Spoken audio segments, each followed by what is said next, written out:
শীতের সকাল মানে ছাদের বাগানের নিঃশব্দ গল্প। আজ আমার একটু দেরিতে ঘুম ভেঙেছিল ঠিকই, কিন্তু ওপরে উঠে দেখি আরেকজন আগেই হারিয়ে গেছে সবুজের সান্নিধ্যে। এমন মুহূর্ত কি মিস করা যায়? তাই ঘুম চোখে দৌড়ে মোবাইলটা নিয়ে এসে মুহূর্তটা ফ্রেমবন্দি করার চেষ্টা করলাম।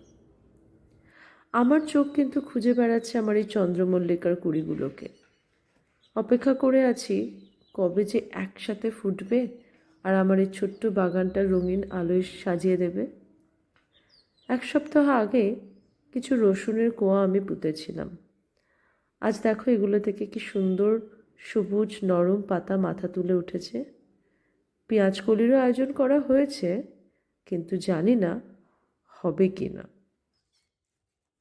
চারপাশের এত আয়োজন দেখে সত্যি মনে হয় যত্ন আর ভালোবাসা পেলে জীবন ঠিকই পথ খুঁজে নেয় বেড়ে ওঠার। এবার 2 কাপ গরম ধোঁয়া ওঠা চা নিয়ে বসা যাক। চুপচাপ বসে থাকা, কিন্তু মনে হয় অনেক অনেক কথা বলে ফেললাম। ছোট দুটো এখনও ঘুমাচ্ছে, আর এই যে আমার ছোট্ট রান্নাঘর, শুধু আমার নিজস্ব ছোট্ট জগৎ।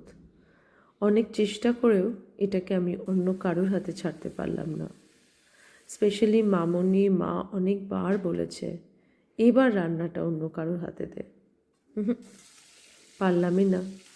মনে হলো না, এই জায়গাটা একমাত্র আমার। এটাকে আমি অনেক যত্ন করে সাজিয়েছি। এই সবটা আমিই দেখব।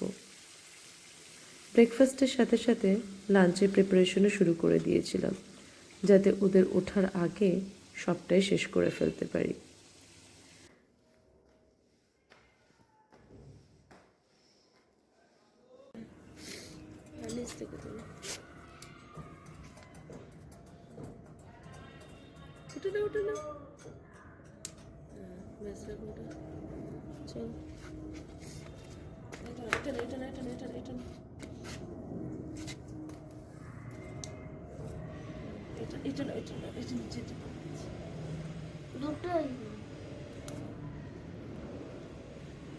বাড়ির ছোট ছোট প্রতিটি কাজেই কিন্তু লুকিয়ে থাকে দায়িত্ববোধ।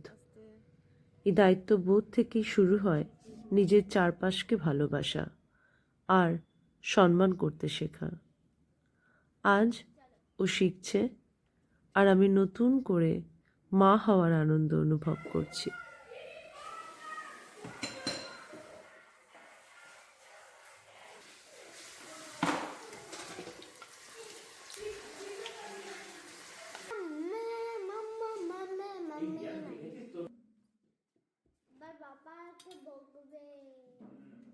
শেষমেশ আমার ছোটটাও চলে এসছে ব্রেকফাস্ট টেবিলে। একসাথে বসে এই ব্রেকফাস্ট করতে কিন্তু আমরাও ছোটবেলায় খুব ভালোবাসতাম, আর আজকে এই দিনগুলো কিন্তু খুব মিস করি। জানি দিনগুলো আর ফিরে আসবে না। আজ এখানেই শেষ করলাম, আবার কথা হবে।